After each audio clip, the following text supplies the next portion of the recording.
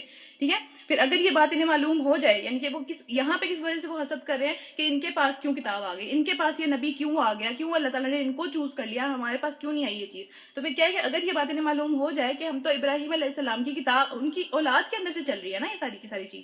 ابراہیم علیہ السلام کو تو یہ بہت اپنا مانتے ہیں کہ بھئی وہ ہمارے بڑے ہیں, یہ ہے وہ ہے, ہمارا تو ان سے نسبت جڑتی ہے, ہمارا تو ان سے تعلق ہے, تو انہی کی اولاد میں چل رہی ہے یہ چیز, اتنا بڑا مسئلہ کیا ہے.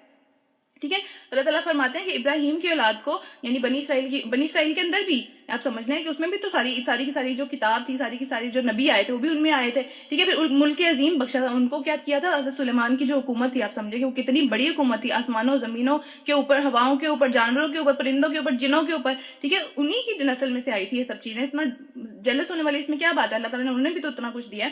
ٹھیک ہے, مگر ان میں سے کوئی اس پر ایمان لایا اور کوئی منہ موڑ گیا, اور جو انکار جنہوں نے کیا ان کے لیے تو بس جہنم کی بھڑکتی ہوئی آگ ہی کافی ہے.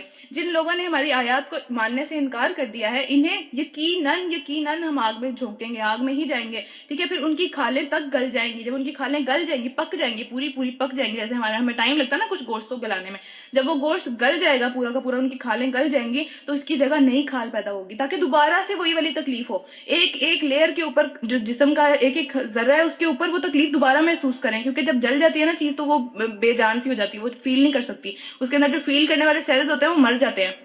تو دوبارہ اللہ تعالیٰ وہی کھال پیدا کریں گے تاکہ وہ خوب عذاب کا مزہ چکھیں. اللہ بڑی قدرت رکھتا ہے اور اپنے فیصلوں کو عمل میں لانے میں خوب جانتا ہے کہ کب کون سا فیصلہ کب عمل میں آئے گا.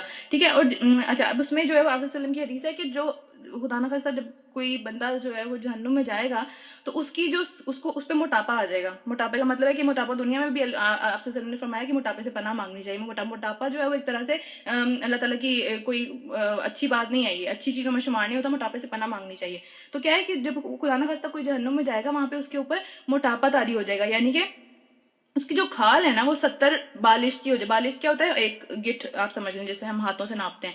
ٹھیک ہے, تو 70 بالشت کی چوڑی اس کی جو ہے وہ کھال ہو جائے گی, اتنی چوڑی کھال بھی گل جائے گی پوری کی پوری. ٹھیک ہے, یعنی کہ 70 ابھی تو بالکل باریک ہماری جو ہے وہ ہوتی ہے اسکن, لیکن کیا ہے کہ 70 ہاتھوں کے برابر آپ سمجھ لیں کہ وہ چوڑی ہو جائے گی اسکن صرف. ٹھیک ہے, اس کے بعد کیا ہے کہ ایک کان کی لو سے, کان کا جو ہماری جو کان ہے اس سے جو کندھے تک کا فاصلہ ہوگا, ابھی کتنا سا ہے, ایک ہاتھ جتنا فاصلہ ہوتا ہے. ٹھیک ہے, وہ کتنا ہو جائے گا, وہ 70 سال کی مسافت تک کا فاصلہ ہو جائے گا ایک بندے کا, ایک طرف کا, تو دوسری طرف بھی الگ ہے. ٹھیک ہے, اتنا زیادہ اللہ تعالیٰ موٹاپا طاری کر دیں گے کہ ایک جسم کا جو سیل ہے نا جو چھپا ہوا بھی تھا وہ بھی کھل کے باہر آ جائے گا اور اس عذاب کو فیل کر سکے گا. تو اللہ تعالیٰ ہم سب کو اس عذاب سے بچائیں. اللہ تعالیٰ ہمیں توفیق دیں کہ ہم دنیا میں ہی اس سے بچنے کے سارے کام کر کے جائیں یہاں سے, تاکہ اللہ تعالیٰ کا فضل ہمارے پہ قیامت والے دن بھی ہو اور ہم اس سے بچ جائیں.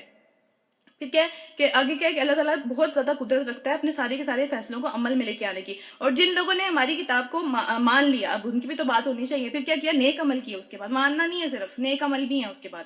ٹھیک ہے, کیونکہ نیک عمل کے اوپر جج کرنا ہے. پھر کیا کہ انہیں ہم ایسے باغات میں داخل کریں گے جن کے نیچے نہریں بہتی ہوں گی, جہاں وہ ہمیشہ رہیں گے, وہاں موت نہیں آئے گی, یہاں پہ ہر وقت موت کا خطرہ ہے. پھر کیا ہے, وہاں ان کو پاکیزہ بیویاں ملیں گی, پاکیزہ زوج ملیں گے. بیویوں کی بات نہیں ہو رہی, ٹھیک ہے, مردوں کے لیے عورتوں کی بات ہو رہی ہے, عورتوں کے لیے مردوں کی بات ہو رہی ہے.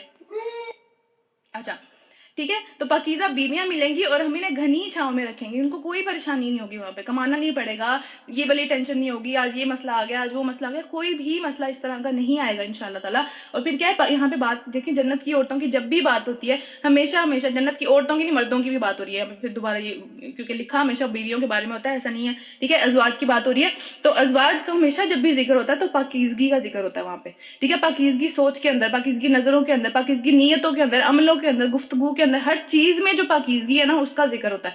ٹھیک ہے, تو یہ والا ہمیشہ ہم پڑھتے ہیں ازواج مطہرہ, کہیں بھی پڑھیں گے کہیں بھی ازواج خالی نہیں آئے گا, مطہرہ کا لفظ آئے گا ساتھ, تو اس کا مطلب ہے پاکیزہ. ٹھیک ہے, تو ہمیں دنیا کے اندر بھی اس چیز کو اپنانا چاہیے کہ ہم اپنی سوچ کو پاکیزہ کریں, اپنے عمل کو پاکیزہ کریں, گفتگو کو پاکیزہ کریں, کیونکہ یہ نشانی ہے جنت کی عورتوں کی یا جنت کے مردوں کی جو بھی. ٹھیک ہے, پھر آگے کیا ہے, مسلمانوں اللہ تمہیں حکم دیتا ہے کہ امانتیں جن سے لو ان کو واپس کرو. ٹھیک ہے. امانتوں میں ہر وہ چیز آتی ہے جو بھی اب بات بھی جو ہے ہمیں موسٹلی اس چیز کا پتہ نہیں ہوتا کہ مجلس سے مانتے ہیں. ٹھیک ہے, مجلس سے جس مجلس میں آپ بیٹھتے ہو جہاں پہ کوئی بات اگر کسی نے آپ کو نہیں بھی کہا کہ کسی کو نہیں بتانی, وہ امانت ہے اس جگہ کی. ٹھیک ہے, تو امانتیں اس کی سپورٹ کرو, اس کے بغیر آپ آگے نہیں کر سکتے. اللہ تعالیٰ نے پوچھنی ہے یہ سب چیزیں, اور ہمیں اس بات کا پتہ بھی نہیں ہوتا عام طور پہ کہ بھئی مجلس میں جو بات ہوئی ہے ہم کہتے ہیں اچھا سب کو ہی پتا, وہاں پہ تو سب کو پتا تھی, آگے جا کے آگے بتا دو. لیکن اگر خدا نہ خواستہ اس طرح کی کوئی بات ہے جس کے اندر آپ کو پتہ ہے کہ مسئلہ ہو جائے گا, یا اس طرح کی کوئی کچھ بھی اس طرح کی جو ایشو ہے, ٹھیک ہے, وہ امانت کے طور پہ ہے. اگر آپ کو کسی نے نہیں بھی کہا کہ آگے نہیں کرنی تو نہیں کرنی, امانت ہے وہ. ٹھیک ہے, اور جب لوگوں کے درمیان میں فیصلہ کرنے لگو تو عدل کے ساتھ فیصلہ کرو. امانتوں کا یہاں پہ بیسیکلی بات یہ ہوتی ہے کہ جو عہدے ہم دیتے ہیں, ٹھیک ہے, جو ہم الیکٹ کرتے ہیں لوگوں کو, ان کی یہاں پہ بات ہو رہی ہے. کیونکہ امانت ہے, یہ جو عہدہ ہوتا ہے یا جو اتھارٹی اللہ تعالیٰ کی طرف سے دنیا میں لوگوں کے پاس ہوتی ہے, وہ اتھارٹی امانت ہوتی ہے. تو امانت اہل امانت کے سپورٹ کرو. یہاں پہ اس کا بھی یہ بھی مطلب آتا ہے کہ جو اس کے حقدار ہیں, ٹھیک ہے, جو تمہیں لگتا ہے بہترین طریقے سے اس امانت کو نبھا سکیں گے, ان کے سپورٹ کرو. ٹھیک ہے, تو ووٹ دینا, یا آپ سمجھ لیں کہ یہ ساری الیکشن کی چیزیں, یا بڑے ہم پورے ملک کی بات نہیں کرتے, ہم اپنے ہی قریبی لوگوں میں یا اس طرح سے جو ہم اتھارٹی کسی کو دے دیتے ہیں, ٹھیک ہے, وہ دیکھ کے دینی چاہیے کہ وہ اس قابل ہے یا نہیں, وہ اس چیز کو چلا سکتا ہے یا نہیں. اس میں ضروری نہیں ہے کہ آپ اس کا دین ہی دیکھیں, دین دیکھنا بھی ضروری ہے, لیکن ضروری نہیں ہے کہ جو دین میں بہت اچھا ہے وہ دنیا میں بھی لیڈرشپ میں اچھا ہو, یہ ضروری نہیں ہے. ٹھیک ہے, تو دونوں چیزیں دیکھنی ہے. آپ بہترین جج ہیں اس کو دیکھ کریں. اس میں فیوریٹزم یا آپ سمجھ لیں کہ رشتہ داروں کا خیال یا پھر رشوتوں لے کے کچھ کرنا, یہ سب چیزیں غلط ہیں. اور آپ کو جو ہے نا اس کا اللہ تعالیٰ پوچھیں گے کہ بھئی یہ ایک فرض تمہارے اوپر تھا, ٹھیک ہے, اس کا کیا کیا, اس کو اتھارٹی دینی تھی, اس کو کس بیسس پہ دیا, انصاف کی بیسس پہ دیا یا پھر اپنے ہی سمجھ لیں فیوریٹزم کے اندر دیا. تو ٹھیک ہے, اللہ تعالیٰ کہتے ہیں میں تمہیں نہایت ہی عمدہ نصیحت کرتا ہوں. یہ عمدہ ترین نصیحت ہے, اس سے تم خود بچو گے بعد میں. ٹھیک ہے, بعد میں جب حکمران اوپر چلے جاتے ہیں, یا ہم اتھارٹی کسی کو ایسے بندے کو دے دیتے ہیں جو کہ آپ کے ساتھ انصاف نہیں کر پاتا, یا ایک کے ساتھ وہ انصاف کرتا ہے جس نے فیوریٹزم کی تھی, باقیوں کے ساتھ نہیں کرتا, تو بہت مسئلہ ہو جاتا ہے اس کی وجہ سے. ٹھیک ہے, پوری سوسائٹی میں مسئلہ ہو جاتا ہے. پھر اللہ تعالیٰ کہتے ہیں تو میں نہایت ہی عمدہ نصیحت کرتا ہوں, اور کیا ہے, یقیناً اللہ سب کچھ سنتا اور دیکھتا ہے, جو تم کر رہے ہو اللہ تعالیٰ دیکھ رہے ہیں. ٹھیک ہے, اے لوگوں جو ایمان لائے ہو, اطاعت کرو اللہ کی, اور اطاعت کرو اللہ کے رسول کی, اور ان لوگوں کی جو تم میں سے صاحب امر ہوں, یعنی جن کو اختیار دے دیا اب ان کی اطاعت کرنی ہے.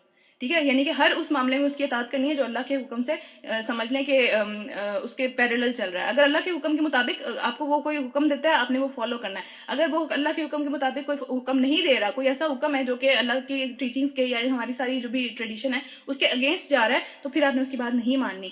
پھر کیا ہے کہ اگر وہ تمہارے کسی معاملے میں اختلاف ہو جائے, ظاہر بات ہے اختلاف ہوگا, اختلاف ہونا ایک لازمی سی بات ہے. ٹھیک ہے, پھر کیا اختلاف ہو جائے تو اللہ اور اس کے رسول کی طرف اسے پھیر دو. اس کو اپنے کسی لیڈر کی طرف نہیں پھیر دینا کہ بھئی وہ بندہ فلاں وہ صحیح کرے گا. ٹھیک ہے, اس کو کس کی طرف پھیرنا, اللہ اور اس کے رسول کی طرف, یعنی کہ صرف قرآن کی طرف بھی نہیں, اللہ اور اس کے رسول کا مطلب ہے کہ حدیث کی طرف بھی, ٹھیک ہے, سنت کی طرف بھی. آپ سے اپنی زندگی میں اس طرح کا اس سے ملتا جلتا کوئی مسئلہ ہو گیا تھا, کیا کیا تھا, تو اس کو وہاں پہ واپس پھیرنا ہے. تو پھر اگر تم واقعی اللہ اور اس کے رسول پر ایمان رکھتے, اللہ اور روز آخرت پر ایمان رکھتے ہو, تو پھر یہ تمہارا طرز عمل ہونا چاہیے. یہی اصل طریقہ ہے اور انجام کے اعتبار سے بھی زیادہ قریب تر ہے. ٹھیک ہے, تو حکمرانوں کی اطاعت تب تک ہے جب تک کہ اللہ اور رسول سے وہ سمجھ لے کہ اس سے ٹکرا نہیں رہے اس چیز کے ساتھ. پھر اگلا رکو سٹارٹ ہو رہا ہے, رکو نمبر 9. اے نبی صلی اللہ علیہ وسلم, تم نے نہیں دیکھا کہ ان لوگوں نے جو دعویٰ کیا کہ ہم ایمان لے آئے ہیں اس کتاب کے اوپر بھی جو تم پر نازل کی گئی ہے, اور ان کتابوں پر بھی جو تم سے پہلے نازل کی گئی تھی. ٹھیک ہے, یعنی کہ ایمان والے ہیں, ہم سب کی یہ بات ہو رہی ہے, ہم بھی آج یہ دعویٰ کرتے ہیں. ٹھیک ہے, پھر کیا کہ وہ مگر چاہتے ہیں کہ اپنے معاملات کا فیصلہ وہ کس سے کرائیں, طاغوت سے. طاغوت کا یہاں پہ جو ذکر ہو رہا ہے وہ کس بارے میں ہو رہا ہے کہ اپنے شیطان لیڈروں سے.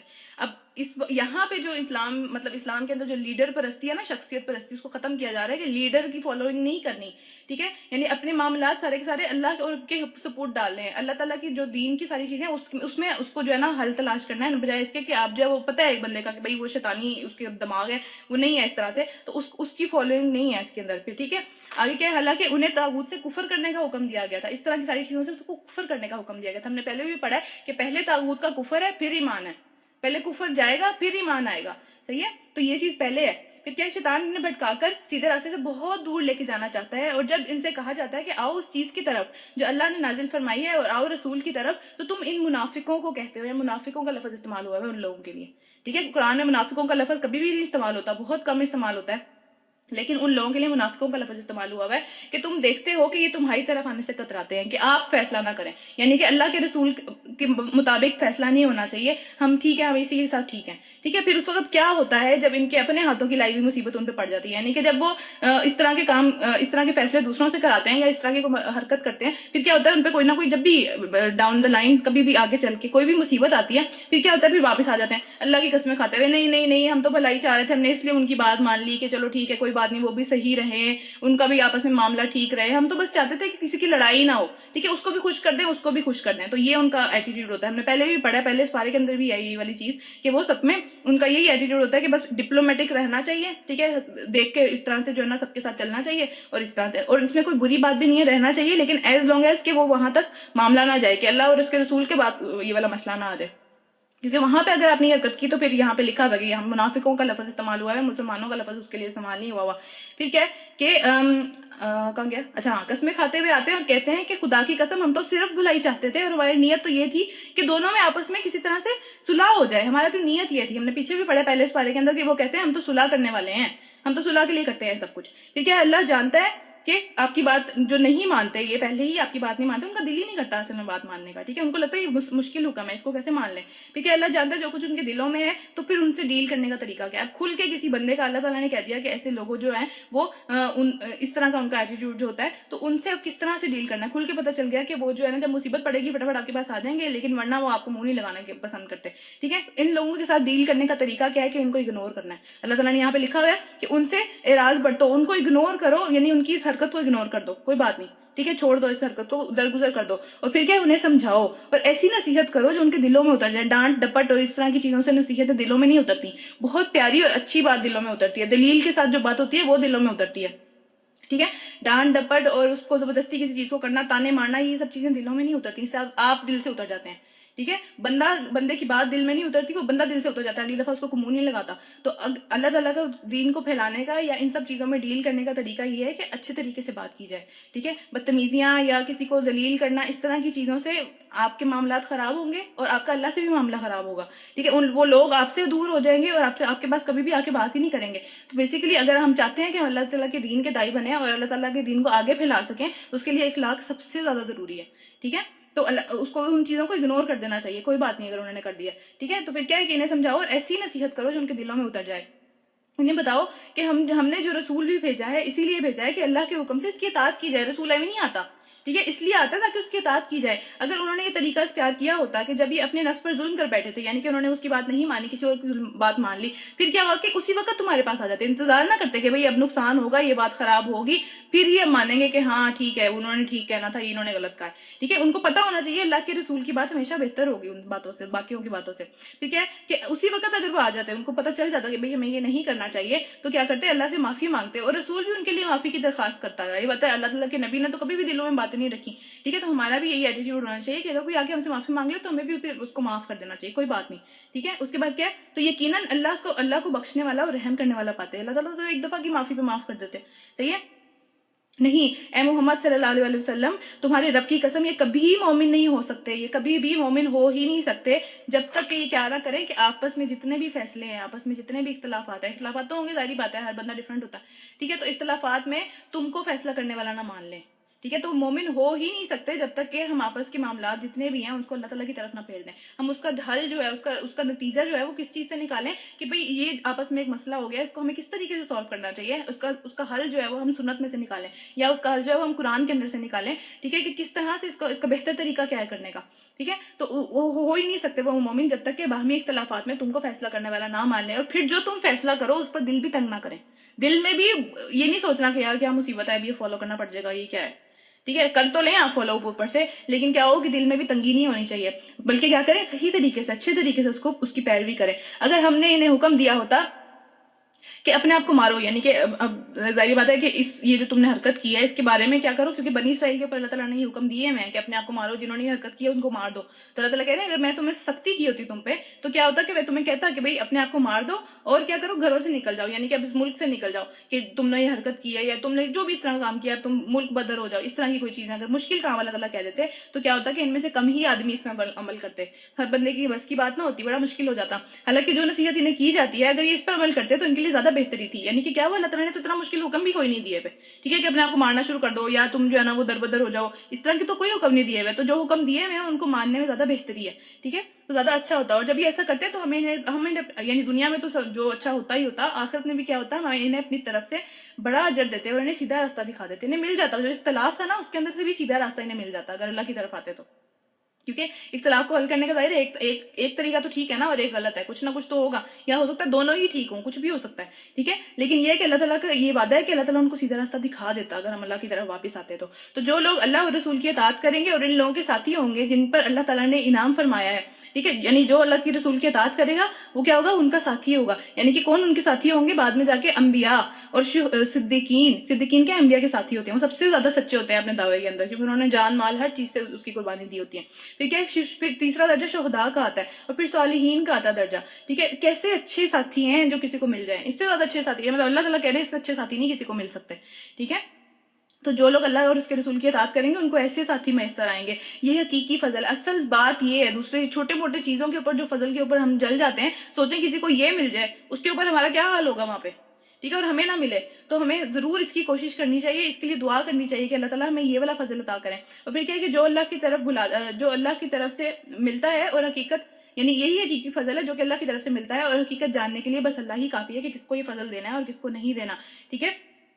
پھر کیا ہے کہ نبی صلی اللہ ایک حدیث کے مطابق یہ ہے کہ جب آپ ایک صحابی جو ہے وہ آپ صلی اللہ علیہ وسلم کی خدمت میں آئے, انہوں نے کہا کہ مطلب ہم 24 گھنٹے آپ کے ساتھ رہتے ہیں, ادھر ادھر پھرتے ہیں آپ کے ساتھ, ٹھیک ہے, تو وہ چیز ہمیں اچھی لگتی ہے, لیکن یہ تو وہ اداس ہو رہے تھے کہ بھئی یہ تو صرف دنیا کے لیے ہے, آخرت میں جا کے یا برزخ میں جا کے جب ہم قبر میں ہوں گے, ٹھیک ہے, اس وقت کیا معاملہ ہوگا ہمارے ساتھ, اس وقت تو ہم آپ سے دور چلے جائیں گے. تو آپ صلی اللہ علیہ وسلم نے فرمایا, کیا فرمایا تھا آپ صلی اللہ علیہ وسلم نے, کہ جو جس سے محبت کرتا ہے وہ اس کے ساتھ ہوگا, ٹھیک ہے. تو جو جس سے محبت کرتا ہے اس کے ساتھ ہوگا. اسی طرح انس بن مالک فرماتے ہیں کہ ہمیں اس سے زیادہ کبھی خوشی نہیں ہوئی, اس سے زیادہ کسی چیز کے اترنے کی خوشی ہوئی ہی نہیں ہمیں, کہ جب آپ صلی اللہ علیہ وسلم نے ہمیں یہ بتایا کہ جو جس سے محبت کرتا ہے وہ اس کے ساتھ ہوگا قیامت والے دن, ٹھیک ہے. تو ہمیں یہ دیکھنا ہے کہ ہماری محبتیں ہیں آپ وسلم کے ساتھ اس طرح کی. اور محبت کا تقاضا کیا ہے, ہم نے 2-3 دن پہلے شاید یہ بات پڑھی تھی, محبت کا تقاضا اطاعت ہے, نبی کی اطاعت ہے محبت کا تقاضا, خالی دعوے نہیں ہے. ٹھیک ہے, یہاں رکو ختم ہو رہا ہے, 10واں رکو سٹارٹ ہو رہا ہے. اے لوگوں جو ایمان لائے ہو, ہر وقت محتاط رہو اور اپنے بچاؤ کے لیے تیار رہو, مقابلے کے لیے ہر وقت تیار رہو, کبھی بھی کچھ بھی ہو سکتا ہے, ٹھیک ہے. تو اپنے گھوڑے اور وہ سب چیزیں تیار رکھنی ہیں, یہ آگے جا کے آئے گا گھوڑوں والی بات تو, لیکن یہاں بھی اسی کانٹیکس میں بات ہو رہی ہے, ٹھیک ہے. پھر جیسا موقع ہو, الگ الگ دستوں میں نکلو یا پھر اکٹھے ہو کے نکلو, یعنی کہ جس طرح کا بھی موقع ہو وہ اللہ تعالیٰ نے چھوٹ دی ہوئی ہے. پھر کیا, ہاں تم میں سے اگر کوئی آدمی ایسا بھی ہے جو لڑائی سے جی چراتا ہے, یعنی جس کے اوپر یہ بات بہت بری لگتی ہے کہ بھئی آرام سے ہم بیٹھے ہیں, جو کہ میرا خیال ہے آج ہم سب ہیں اس میں سے. پھر کیا کہ اگر تم پر کوئی مصیبت آئے تو کہتا ہے کہ اللہ نے مجھ پہ بڑا فضل کیا, میں گیا جو نہیں, ٹھیک ہے. ان کو بھی چاہیے تھا میری بات مان لیتے, اپنی موت نہ آتی انہیں, پھر اگر میری بات مان کے یہیں رہ جاتے تو پھر موت نہ آتی. اور اگر اللہ کی طرف سے تو کوئی فضل ہو, یعنی اگر تم کامیاب ہو کے لوٹو, کوئی فائدہ اٹھا کے لوٹو وہاں سے, کوئی مال غنیمت تمہیں اچھا ملے, پھر کیا کہتا ہے کہ پھر اس طرح سے کہتا ہے کہ جس طرح جو ہے نا تمہارے اور اس کے درمیان میں محبت کا کوئی تعلق ہی نہیں تھا, یعنی پھر اس کو غصہ آنا شروع ہو جاتا ہے اس بات کے اوپر, وہ جو ہے نا بہت زیادہ کڑتا ہے اس بات کے اوپر کہ او ہو مجھے بھی جانا چاہیے تھا, ان کے ساتھ ایسا کیوں ہو گیا, ان کو تو مر ہی جانا چاہیے, اس طرح کی وہ باتیں کرتا ہے, ٹھیک ہے. اور پھر کیا کہتے ہیں کہ کاش میں بھی ان کے ساتھ ہوتا تو بڑا ہی آج مجھے فائدہ ہو جاتا ہے اس چیز کا, ٹھیک ہے. یہ مطلب پرستی کی بات ہو رہی ہے, مفاد پرستی, سیلفشنس کی بات ہو رہی ہے, کہ بس اپنا ہی مطلب ہے 24 گھنٹے, دوسروں میں ایک پوری جو جماعت کام کر رہی ہے یا ایک پوری کی پورے جو بھی ان کا معاملہ چل رہا ہے, تحریک چل رہی ہے, ٹھیک ہے, اس سے اس کو کوئی لینا دینا نہیں ہے. اس کو صرف یہ ہے کہ جب جان دوسروں کی جائے تو میری بچ جائے, جب دوسروں کو فائدہ ہو تو مجھے بھی فائدہ ہو جائے, ٹھیک ہے. ہر وقت بس اپنے جو ہے نا وہ بہترین طریقے سے معاملات رہے. پھر کیا ایسے لوگوں کو معلوم ہونا چاہیے کہ اللہ کی راہ میں لڑنا چاہیے, یعنی کہ اس میں کوئی بری بات نہیں ہے, یہ بہت اچھی بات ہے. جو لوگ وہاں پہ مارے جاتے ہیں وہ مردہ بھی نہیں ہے, ٹھیک ہے, وہ تو رزق پا رہے ہیں, بے شمار رزق پا رہے ہیں اللہ تعالیٰ سے, ٹھیک ہے. ان لوگوں کو جو آخرت کے بدلے میں دنیا کی زندگی کو فروخت کر دیں, ٹھیک ہے, یعنی جو یہ لوگ ہیں. اور پھر اس طرح کے لوگ جو کہتے ہیں کہ بھئی ہماری آخرت ہی ہمیں عزیز ہے, دنیا عزیز نہیں ہے, پھر ان کو چاہیے, ان کا طرز عمل اس طرح سے ہونا چاہیے کہ انہیں ہر وقت لڑنا چاہیے. یہاں پہ کیا ہے, یہاں پہ یقاتلوا فی سبیل اللہ لکھا ہوا ہے, جہاد نہیں لکھا ہوا, یہاں پہ قتل کی ہی بات ہو رہی ہے, جنگ کی بات ہو رہی ہے, ٹھیک ہے. جہاد کی بات نہیں ہو رہی, کوشش کی بات نہیں ہو رہی, تو یہاں پہ صرف اسپیسیفکلی جنگ کی بات ہو رہی ہے. پھر کیا ہے کہ جو اللہ کی راہ میں لڑے گا اور مارا جائے گا یا پھر جیت جائے گا, یعنی کہ ظاہر بات ہے ایک دو ہی کیسز ہو سکتے ہیں, یا تو آپ مارے جاؤ, ہار جاؤ, یا پھر جیت جاؤ, ٹھیک ہے. تو کیا ہے ہمیں سے ضرور ان قریب اجر عظیم عطا کریں گے, بہت بڑا اجر ملے گا, چاہے آپ وہاں سے زندہ واپس آؤ چاہے مر کے آؤ. پھر کیا آخر کیا وجہ ہے کہ تم اللہ کی راہ میں ان بے بس عورتوں اور مردوں اور بچوں کی خاطر نہ لڑو جو کمزور پا کر دبا لیے گئے ہیں, اور فریاد کر رہے ہیں کہ خدایا ہمیں اس بستی سے نکال جس کے لوگ بہت ظالم ہیں, ہم پہ بہت ظلم کرتے ہیں. جن کی بات ہو رہی ہے یہ مکہ میں جو پیچھے رہ گئے. اب یہاں پہ تو ہجرت کر کے سارے لوگ آ گئے تھے, لیکن کچھ لوگ اس طرح کے تھے جو کہ اپنے تعلقات میں اس طرح سے بندھے ہوئے تھے, جیسے عورتیں, اب ظاہر ہے اپنے شوہر کو چھوڑ کے نہیں آ سکتی, مشکل ہے ان کے لیے, ٹھیک ہے. پھر چھوٹے بچے ہیں, ان کے اوپر کیا ہے کہ وہ وہاں پہ مسلمان ہو گئے ہیں لیکن ان کے اوپر لوگ ظلم کر رہے ہیں, وہاں پہ بہت زیادہ ظلم کر رہے ہیں کہ بھئی نہیں تم اپنا دین چینج کرو اور یہ وہ. تو وہ اللہ سے یہ دعا کر رہے ہیں. تو اللہ تعالیٰ کہتے ہیں تم کیوں نہیں نکلتے ان کے لیے اپنے گھروں سے, اور ہماری طرف سے اگر کوئی ہمیں وہ یہ دعا کریں کہ بھئی ہمارے اللہ تعالیٰ ہمیں اس جو ہے نا اس بستی سے نکال جس کے لوگ جو بہت ظالم ہیں, اور ہماری طرف سے اپنی طرف سے ہمارے لیے کوئی مددگار پیدا کر دے. ہم اپنی مدد خود نہیں کر سکتے, ہمارے لیے مددگار پیدا کر. پھر جن لوگوں نے ایمان کا راستہ اختیار کیا وہ اللہ کی راہ میں لڑتے ہیں, ان کی یہ خصوصیت ہے, وہ لڑتے ہیں اللہ تعالیٰ کی راہ میں. یہاں پھر یقاتلون کا لفظ استعمال ہوا ہے, جہاد کا لفظ استعمال نہیں ہو رہا ہے, یہ جنگ کی بات ہو رہی ہے. اور جنہوں نے کفر کا راستہ اختیار کیا وہ طاغوت کی راہ میں لڑتے ہیں. وہ تو لڑ ہی اپنے سرداروں کے لیے, اپنے دین کے لیے تو نہیں لڑے نا, وہ تو اپنے سرداروں کے لیے, ان کی نظر میں بہتر بننے کے لیے, یا پھر اپنی سمجھ لیں کہ وطنیت کے لیے لڑے, اپنے وطن کو بچانے کے لیے لڑے, ٹھیک, اللہ کی راہ میں نہیں لڑے وہ, ٹھیک ہے. پھر کیا, بس شیطان کے ساتھیوں سے لڑو, اور یقین جان رکھو شیطان کی چالیں بہت ہی کمزور ہیں. شیطان کبھی بھی جتنی مرضی اس کی بہترین ترین چال ہو وہ کمزور ہو جاتی ہے اینڈ پہ. پھر کیا, رکو اگلا سٹارٹ ہو رہا ہے, رکو نمبر 11. تم نے ان لوگوں کو بھی دیکھا ہے جن سے کہا گیا کہ اپنے ہاتھ روکے رکھو اور نماز قائم کرو اور زکوٰۃ دو. تو اب جب انہیں لڑائی کا حکم دیا گیا ہے تو ان میں سے ایک گروہ کا یہ حال ہے کہ وہ اللہ لوگوں سے ایسے ڈر رہا ہے جیسے اللہ سے ڈرنا چاہیے, یا پھر اس سے بھی زیادہ اس کے دل میں لوگوں کا ڈر ہے کہ یہ مجھے مار نہ دیں. کن لوگوں کی بات ہو رہی ہے؟ جو لوگ ہجرت کر کے مدینہ آ چکے تھے. مکہ میں ان کو یہ تھا, ان کو کیا کہا گیا تھا کہ جو جتنا مرضی ظلم کر لے تمہارے اوپر, تم نے آگے سے ہاتھ نہیں اٹھانا, تم نے آگے سے کچھ بھی نہیں کہنا, ٹھیک ہے. صرف کیا ہے, اپنی توجہ ساری کی ساری کس پہ رکھنی ہے, نماز پہ اور زکوٰۃ پہ. سارے کے سارے جو کام ہیں وہ وہی کر رہے ہیں جو کہ ابھی, کیونکہ ابھی جہاد ان کے اوپر فرض نہیں کیا گیا تھا, ابھی جو قتال ہے وہ ان کے اوپر فرض نہیں کیا گیا تھا. تو اللہ نے ان کو اس وقت کہا تھا کہ بھئی جو مرضی مسئلہ ہو جائے. اس وقت بڑا تڑپتے تھے کہ اللہ تعالیٰ ہمیں موقع دیں, ہمیں جو ہے نا وہ بہت زیادہ بہت تکلیف میں دیا جا رہا ہے, ہمارے پاس طاقت بھی ہے لیکن صرف اس وجہ سے رکے ہوئے کہ اللہ کا حکم نہیں آیا.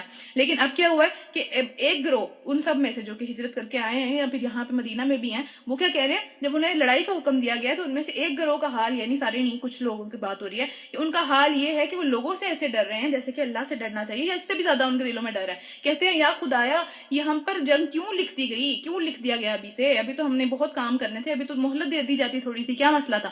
ٹھیک ہے, ان سے کہو کہ دنیا میں تم جتنا بھی فائدہ حاصل کر لو گے نا اس تھوڑی سی مہلت میں بھی, جتنا بھی, وہ قارون کے بھی خزانے ہیں بیسیکلی, ٹھیک ہے, کچھ بھی آپ کو دنیا میں مل جاتا ہے تو کیا ہے کہ آخرت تو اسی کے لیے بہتر ہے, کہ جو کہ خدا ترس انسان ہے, آخرت اس کے لیے بہتر ہے. آخرت میں جو کچھ پڑا ہوا ہے نا وہ اس پورے قارون کے خزانے سے, دنیا کی پوری دنیا کا سونا بھی مل جائے اس سے بھی بہتر ہے جو آخرت میں پڑا ہوا ہے, اللہ تعالیٰ نے رکھا ہوا ہے, ٹھیک ہے. اور تم پر پھر ایک دھاگے کے برابر بھی ظلم نہیں کیا جائے گا, یعنی کہ تمہاری جو اچھائی تم دنیا سے آگے بھیجو گے وہ وہاں پہ بڑھ چڑھ کر ملے گی, ظلم نہیں کیا جائے گا. رہی موت, ٹھیک ہے, اب آج ٹال لو گے, کل ٹال لو گے, پرسوں ٹال لو گے, ٹھیک ہے, جتنا بھی ٹال لو گے آ کے تو نہیں ہے, ٹھیک ہے. تو جہاں بھی تم ہو وہ بہرحال تمہیں آ کر رہے گی, خواہ تم جتنے مرضی مضبوط قلعوں کے اندر چلے جاؤ, ٹھیک ہے. موت کے فرشتے تو قلعوں سے نہیں ڈرتے نا, ظاہر ہے وہ تو اندر گھس جائیں گے. تو پھر یہ ہے کہ جہاں پہ بھی رہو گے, آج ٹال لو گے کل ٹال لو گے, تو موت سے ڈرنا نہیں چاہیے, اس کی تیاری کرنی چاہیے. پھر آپ وسلم کی حدیث ہے کہ مجھے کہا گیا ہے کہ مجھے کیا کہا گیا ہے کہ مجھے دنیا میں اس طرح سے رہنا ہے کہ جیسے میری اور دنیا کی مثال اس طرح سی ہو کہ جیسے مسافر تھوڑی دیر کے لیے ایک درخت کے نیچے سستانے کے لیے رک جاتا ہے, اس کا اصل مقصد وہاں رہنا نہیں ہوتا, آگے جا کے اس کی منزل کچھ اور ہوتی ہے, ٹھیک ہے. وہ اس کا صرف ایک طرح سے پڑاؤ ہوتا ہے کہ یار تھوڑا سا سستا لیا, تھوڑا سا بیٹھ کے آرام کر لیا, اس سے زیادہ اس کا کوئی مقصد نہیں ہوتا, ٹھیک ہے. تو اچھی زندگی گزارنے سے بھی اللہ تعالیٰ نے منع نہیں کیا, لیکن مقصد نہیں چھوٹنا چاہیے, ٹھیک ہے. کہ مقصد کیا ہے, مقصد آخرت کی زندگی کو بنانا ہے. یہ دنیا کی ساری کمائیاں سب چیزیں جو ہیں ان کو لگانا چاہیے تاکہ آخرت میں بچ جائیں, ٹھیک ہے. وہی والی بات ہے, دنیا میں ہم اتنا جیلس ہو جاتے ہیں اتنی چھوٹی چھوٹی چیزوں سے, اتنا بڑا فضل دیکھے کس طرح سے ہمارا کیا حال ہوگا, ہم کتنا پچھتائیں گے وہاں بیٹھ کے. اللہ تعالیٰ نہ کرے کہ وہاں پہ ہمیں کوئی پچھتاوا آئے, ہم سب کچھ اپنے لیے تیار کر کے جائیں یہاں سے انشاءاللہ. تو کیا ہے, اگر کوئی فائدہ پہنچتا ہے تو کہتے ہیں کہ اللہ کی طرف سے ہے, اور اگر کوئی نقصان پہنچتا ہے تو کہتے ہیں نبی آپ کی وجہ سے ہوا ہے, ٹھیک ہے. یعنی کیا مطلب ہے کہ کوئی فائدہ پہنچتا ہے تو اس پہ بہت خوش ہوتے ہیں کہ اللہ کی طرف سے پہنچا ہے, لیکن کیا ہے کہ اگر کوئی نقصان ہو جاتا ہے پھر کہتے ہیں نبی صلی اللہ علیہ وسلم نے صحیح فیصلہ نہیں کیا تھا, ہم سے پوچھتے ہیں ہم صحیح فیصلہ کرتے ہیں, ان کی وجہ سے ہوا ہے یہ, ٹھیک ہے. تو ان کا یہ ایٹیٹیوڈ ہے. کہو سب کچھ اللہ کی طرف سے ہی ہے, سب اچھائی برائی سب اللہ کی طرف سے آتی ہے, کوئی کسی کا کوئی کام نہیں ہے اس کے اندر. پھر کیا آخر ان لوگوں کو کیا ہو گیا ہے کہ کوئی بات ان کی سمجھ میں ہی نہیں آتی. اے انسان, اللہ تعالیٰ واضح طور پہ ایک طرح سے اسٹیٹمنٹ دے رہے ہیں کہ اے انسان تجھے جو بھی بھلائی حاصل ہوتی ہے اللہ کی عنایت سے ہوتی ہے, اور جو مصیبت تجھ پہ آتی ہے وہ تیرے اپنے عمل کی وجہ سے آتی ہے. جو مصیبتیں, جو چیزیں ہم کماتے ہیں وہ سب کی سب ہمارے اوپر مصیبت اگر بن کے پڑتی ہیں تو اس میں ہماری نیتوں کا, ہمارے عملوں کا کچھ نہ کچھ ہمارا اس میں حصہ ہوتا ہے جس کی وجہ سے وہ چیزیں آتی ہیں. کیونکہ اللہ تعالیٰ نے ہمیں یہی بات قرآن میں آگے جا کے اللہ تعالیٰ کہیں گے کہ میں کسی بھی قوم کی نعمت نہیں چھینتا یا کوئی نعمت دیتا نہیں ہوں جب تک کہ لوگ اپنی حالتوں کو نہیں بدلتے. صحیح ہے, کسی قوم کی حالت تب تک نہیں بدلی جاتی جب تک کہ اپنی حالت وہ خود نہیں بدلتے. تو یہاں پہ بھی اس بات کی ایک طرح سے وہ ہو رہی ہے, تائید ہو رہی ہے کہ ہاں یہی بات ہے کہ جو مصیبت آتی ہے اپنی وجہ سے آتی ہے, اللہ تعالیٰ خود سے نہیں مصیبتیں بھیجتے. ٹھیک ہے, اے محمد صلی اللہ علیہ وسلم, ہم نے تم کو لوگوں کے لیے رسول بنا کر بھیجا ہے, اور اس پر خدا کی گواہی کافی ہے. یعنی کوئی دنیا میں اگر گواہی نہ دے اس بات کے اوپر کہ نبی صلی اللہ علیہ وسلم اللہ تعالیٰ کے رسول ہیں, ایک بھی بندہ کھڑا ہو کے گواہی نہ دے تو اس پہ پھر بھی اللہ کی گواہی کافی ہے. جس نے رسول صلی اللہ علیہ وسلم کی اطاعت کی, اس نے دراصل اللہ کی اطاعت کی, اور جو منہ موڑ گیا تو بہرحال ہم نے ان پر تمہیں نگران بنا کے نہیں بھیجا کہ تم نے زبردستی کچھ کرانا ہے. ٹھیک ہے, منہ موڑ گیا موڑ گیا. پھر کیا ہے کہ منہ پر کہتے ہیں, کچھ لوگ اس طرح کے ہیں جو کہ مجلس میں شریک ہوتے تھے آپ صلی اللہ علیہ وسلم کی, اور مطلب پہلے تو ان کو یہ تھا نا کہ ہمیں بھی اپنے معاملات میں شریک رکھا کریں, ہمیں بھی جو ہے وہ مشورے میں ہمارا بھی کچھ نہ کچھ حصہ ہونا چاہیے.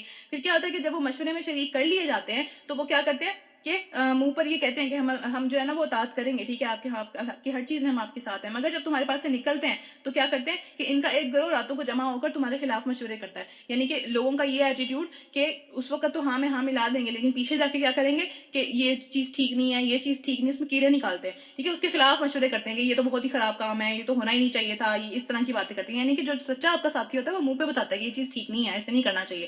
ٹھیک ہے, جس کو آپ کا سچا خیال ہوتا ہے, جس کو آپ کا سچی آپ کی بھلائی چاہتا ہے, جو وہ منہ پہ بتاتا ہے یہ چیز. ٹھیک ہے, بے شک سب کے سامنے نہ بتائے, لیکن آپ کو وہ کسی نہ کسی طریقے سے کمیونیکیٹ کر دیتا ہے کہ یہ چیز ایسے نہیں ایسے ہونی چاہیے. لیکن وہ کیا کرتے ہیں, پیچھے جا کے پارٹی بازیاں کرتے ہیں کہ ٹھیک ہے ہم بھی ان کے مقابلے میں یہ پلان لے کے آتے ہیں, اس طرح کی چیزیں. ٹھیک ہے, پھر کیا ہے کہ اللہ ان کی ساری سرگوشیاں لکھ رہا ہے, جو پیچھے چھپ کے اس طرح کے معاملات کریں وہ سب لکھی جا رہی ہیں. تو پھر کیا ہے, پھر دوبارہ ان سے کیا ایٹیٹیوڈ ہونا چاہیے, اب یہ والی بات بھی ہے, ان کی پرواہ نہ کرو, اگنور کرو. ٹھیک ہے, اور کیا ہے کہ بھروسہ اللہ پہ ہی رکھنا چاہیے, کیونکہ وہی بھروسے کے لیے کافی ہے. ٹھیک ہے, بھروسہ سارا کا سارا اللہ پہ ہی ہونا چاہیے. ان کی پارٹی بازیاں, ان کی ساری حرکتیں, ان کے پیچھے جا کے چگلیاں جو بھی, ٹھیک ہے, یہ سب چیزیں نقصان نہیں پہنچا سکتی. پھر تو کیا ہے, تم انہیں اگنور کرو. تو کیا یہ لوگ قرآن پر غور نہیں کرتے؟ اگر یہ اللہ کے سوا کسی اور کی طرف سے ہوتا ہے, اس میں بہت اختلاف پایا جاتا ہے. ٹھیک ہے, ایک بات کسی اور کی, ایک بات کسی اور کی, دو لوگ آپس میں بیٹھ کے صحیح طریقے سے بات نہیں کر سکتے. ٹھیک ہے, دو لوگ کسی بھی معاملے میں ایک چیز, ہر چیز کے بارے میں, ٹھیک ہے, ایک رائے نہیں قائم کر سکتے, ہمیشہ کہیں نہ کہیں اختلاف نکل آتا ہے. تو کیسے ہو سکتا ہے کہ پورا قرآن بالکل ایک ہی ایک سوئی میں چل رہا ہے؟ اگر دو تین لوگوں نے, چار پانچ لوگوں نے یہ خدا نخواستہ نازل کیا ہے تو کبھی بھی ایک یکسیت اس کے اندر نہ ہوتی, اختلاف تو ہو جاتا ہے ہر جگہ پہ. ٹھیک ہے, پھر کیا ہے کہ یہ لوگ جہاں بھی کوئی اطمینان بخش اس طرح کی کوئی خبر سنتے ہیں جو کہ اچھی خبر ہے یا پھر کوئی بری خبر ہے, کیونکہ وہاں اس ٹائم پہ کیا تھا کہ ہر وقت جو ہے وہ مکہ سے خبریں آ رہی تھی کہ بھئی اب وہ پھر آ رہے ہیں حملہ کرنے, احد کی بات ہو رہی ہے. ٹھیک ہے, پھر کیا کہ پھر آ رہے ہیں حملہ کرنے, اب یہ ہونے لگا ہے, وہ ہونے لگا ہے, ان کو یہاں نقصان ہو گیا, وہاں اس طرح کی جو باتیں ہوتی ہیں. ٹھیک ہے, وہ کوئی بھی اس طرح کی کوئی خبر پاتے ہیں اس کو لے کر پھیلا دیتے ہیں, اس کے اوپر تحقیق نہیں کرتے کہ بھئی یہ بات صحیح ہے نہیں ہے. ٹھیک ہے, اس کو آگے جا کے پھیلانا, سنسنی خیز وہ جو ہوتا ہے نا ایک مسالہ بنانا کے پیش کرنا, وہ والی چیز. ٹھیک ہے, پھر حالانکہ اگر یہ اسے رسول اور اپنی جماعت کے ذمہ دار اصحاب تک پہنچائیں گے تو ایسے لوگوں کے علم میں آ جائے گا جو کہ اس بات کی زیادہ صلاحیت رکھتے ہیں کہ اس کا کوئی صحیح نتیجہ نکال سکے. یعنی ایسے لوگوں کو جا کے ان لوگوں سے جو ہے نا کوئی اس طرح کی خبر ملے, ان لوگوں سے جا کے ڈسکس کرنا چاہیے جو کہ اس کو بہترین پہلو پہ اس کے پہنچ سکیں, بجائے اس کے کہ آپ جو ہے نا پورے علاقے میں پھیلا دیں اور پتہ لگے کہ اندر کچھ بھی نہیں تھا. ٹھیک ہے, صحیح نتیجہ اخذ کر سکیں. اگر اللہ کی تم لوگوں پر مہربانی اور رحمت نہ ہوتی تو اس طرح کی کمزوریوں کی وجہ سے تم سب شیطان کے پیچھے لگے ہوئے ہوتے, کیونکہ شیطان چاہتا ہے نا خوف میں آ جائے انسان اور اس طرح کی سب چیزیں. ٹھیک ہے, کیونکہ ایمان جو ہے وہ خوف اور امید کے درمیان میں ہے, درمیان میں رہنا. ٹھیک ہے, نہ امید بہت زیادہ جو ہے سمجھ لیں آپٹیمسٹک بھی نہیں ہو جانا اور بہت زیادہ پیسیمسٹک بھی نہیں ہو جانا کہ بھئی کچھ اچھا ہے ہی نہیں یا پھر کچھ برا ہے ہی نہیں, اس طرح نہیں, درمیان میں ہونا چاہیے انسان کو. ٹھیک ہے, پھر آپ صلی اللہ علیہ وسلم کی حدیث کیا ہے کہ آپ صلی اللہ علیہ وسلم کی حدیث ہے کہ ایک بندے کے جھوٹا ترین ہونے کے لیے یہ بات کافی ہے کہ وہ جو بات کسی سے سنے اس کو آگے کر دے. ٹھیک ہے, یعنی اس کے اوپر تحقیق ہی نہ کرے. اور آج کل کے دور میں جہاں پہ سوشل میڈیا اتنا عام ہے, ٹھیک ہے, جو وہاں سے وہ چیز دیکھی اس کو آگے کر دیا, صحیح حدیث ہے غلط حدیث ہے, کسی نے کچھ بات کی ہے نہیں کی, اس کو آگے کر دینا ہمارا فرض ہے. ٹھیک ہے, اس کو نہ سوچنا ہے نہ سمجھنا ہے, اس کے اوپر بات بھی نہیں کرنی, اس کے اوپر سنسنی پھیلانا, یہ ہو گیا وہ ہو گیا, یہ سب چیزیں ٹھیک نہیں ہے, یہ بہت غلط باتیں ہیں اور ان کو دیکھ لینا چاہیے. ٹھیک ہے, بس اے نبی صلی اللہ علیہ وسلم تم اللہ کی راہ میں لڑو. یہاں پہ بھی فقاتل فی سبیل اللہ لکھا ہوا ہے, قتل کی بات ہو رہی ہے. ٹھیک ہے, جنگ کی بات ہو رہی ہے. تو بس اے نبی صلی اللہ علیہ وسلم تم اللہ کی راہ میں لڑو, تم اپنے ذات کے سوا کسی کے لیے بھی ذمہ دار نہیں ہو. ٹھیک ہے, تم نے لڑنا ہے, ایک بندہ بھی نہیں آ رہا تمہارے ساتھ, تم نے لڑنا ہے. البتہ اہل ایمان کو ابھاریں, اکسائیں اس چیز کے اوپر کہ وہ بھی جنگ کریں آپ کے ساتھ. ٹھیک ہے, ان کو اکسانا آپ کے اوپر ہے, لیکن اگر وہ نہیں آنا چاہتے تو پھر ظاہر سی بات ہے آپ نے تو یہ کام کرنا ہی کرنا ہے. بعید نہیں کہ اللہ کافروں کو زور توڑ دے گا, جنگ سے روک دے گا. ایک ٹائم ایسا آئے گا کہ جب صلح ہو جائے گی. ٹھیک ہے, لیکن ابھی فی الحال وہ ٹائم نہیں ہے, ابھی لڑنا ہے. پھر کیا ہے, اللہ کا زور سب سے زیادہ زبردست اور اس کی سزا سب سے زیادہ سخت ہے. پھر کیا ہے, جو بھلائی کی سفارش کرے گا، یعنی کہ اس کا مطلب کیا ہے کہ جس نے بھلائی کے کام میں کسی کا ساتھ دیا، جس نے بھلائی کے کام میں کسی کو ابھارا یا بھلائی کے کام کی تجویز ہی دے دی کہ ایسے بھی کیا جا سکتا ہے، اچھا معاملہ کرنے کی کوشش کی، تو کیا وہ اس میں سے حصہ پائے گا؟ یعنی کہ کیا ہے کہ جس بندے نے بھلائی کی ہے اس کو تو ملے گا ہی ملے گا، اس کے حصے کا ثواب اس بندے کو بھی ملے گا جس نے وہ کام شروع کیا تھا، ٹھیک ہے؟ تو بھلائی میں جو بھی سفارش کرے گا کسی بھی طریقے سے، اس کا کوئی بھی حصہ ہے تو اس میں وہ حصہ پائے گا۔ اور پھر کیا، جو برائی کی سفارش کرے گا وہ بھی اس میں حصہ پائے گا، جس نے کہیں سے کوئی برائی شروع کر دی ہے، کہیں سے کوئی معاملہ اس طرح کا خراب کرنے کی کوشش کی ہے، تو اس کا حصہ چاہے وہ نسل در نسل چلے اس کو آئے گا۔ پھر کیا، اللہ ہر چیز پر نظر رکھنے والا ہے۔